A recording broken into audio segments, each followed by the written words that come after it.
কোনো সপ্তাহ বাকি নেই শিশুদেরকে আনতেছে না, মোবাইল দিয়ে খানা খাওয়ায়, মোবাইল দিয়ে এদেরকে বসে রাখে, মোবাইলের ব্যস্ততা, এই শিশু এগুলার ব্রেন শুকিয়ে গ্রোথ তো হয় না, সব শেষ হয়ে যায়। এখন নিয়ে আসে শুধু একর কয় আব্বা, আর নাই, এরপর একটা আর বলতে পারে না, অহরহ আসতেছে আম্মা এতটুক বলে, এরপর আর বলতে পারে না। খানা দিলে খায়, আর বলে না যে আর লাগবে না লাগবে না, এটা আর বলে না, কারণ মোবাইল দেখে দেখে খাওয়াইছে তো, এর অনুমান ছিল না ভোগ কাকে বলে, খানা কতটুক হয়, অনুমান ছিল না।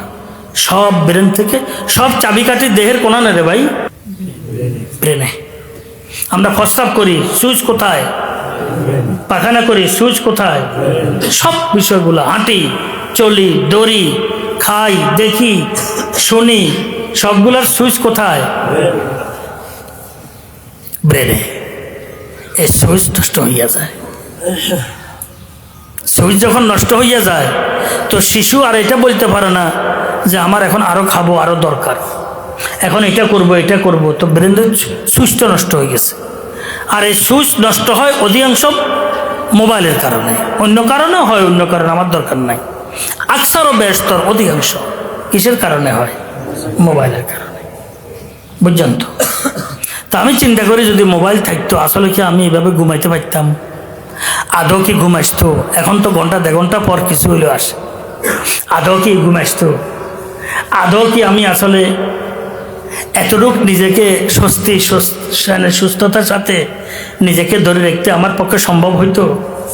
গুণা তো ভিন্ন জিনিস, অপব্যস্ততা তো ভিন্ন জিনিস, অতি ব্যস্ততা তো ভিন্ন জিনিস, কিন্তু স্বাস্থ্য সুস্থতা মেধা সব কিছু তো হারিয়ে যেত, কিছুই থাকতো না।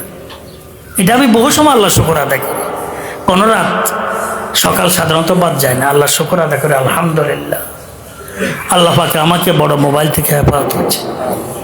বুঝছেন তো? এটা আমার জন্য উপকার, আরেকজনের জন্য অপকার হইতে পারে, কিন্তু আমার জন্য উপকার। আমি চিন্তা করি এটা হলো যদি আমি কথা বলছি সার্ভিসিং শুরু করতাম, ড্রাইভিং শুরু করতাম, তাহলে মাথা যেটা স্বস্তি আছিল এটাও যাইত।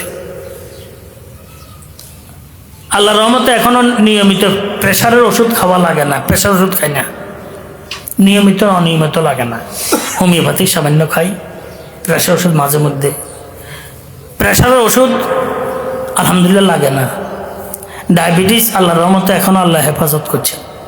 আমি ঢাকাতে গেছি, ডাক্তার আমার পরীক্ষা নিচ্ছে আর বলতেছে এই বয়সে ডায়াবেটিসের ওষুধ লাগে না, প্রেশারের ওষুধ লাগে না।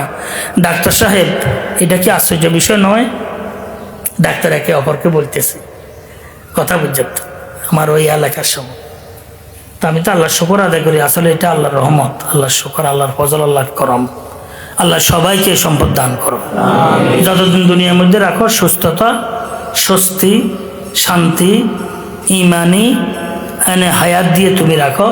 যাওয়ার সময় সুস্থতা, স্বস্তি, শান্তির ভিতর দিয়ে হাকিকি বন্দা হিসাবে তোমার হাবিবের সঠিক উম্মত হিসাবে দুনিয়া থেকে গ্রহণ করো, এটাই তো উদ্দেশ্য, এত কিছু নাই। তো বলতেছে আমি বহু সময় চিন্তা করি, প্রতিদিন চিন্তা করি,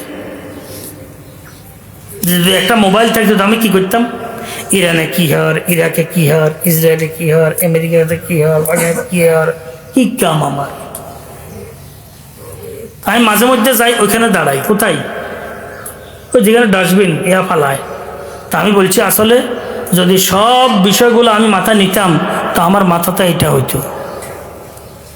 ডাস্টবিন, এখানে বোতল আছে, কাগজ আছে, খাতা আছে, বালুস আছে, ভিজা আছে, শুকনা আছে, পচা আছে, গান্দা আছে, সঠিক আছে, পেটিক আছে, আছে নেই, দুর্গন্ধ আছে, সব কিছু এখানে আছে। আর ডাস্টবিনে কিচ্ছু হয় না। গোবর উৎসবে কিছু হয়, ডাস্টবিনে কিছু হয় না। না পাকে বহু কিছু হয়, ডাস্টবিনে কিচ্ছু হয় না।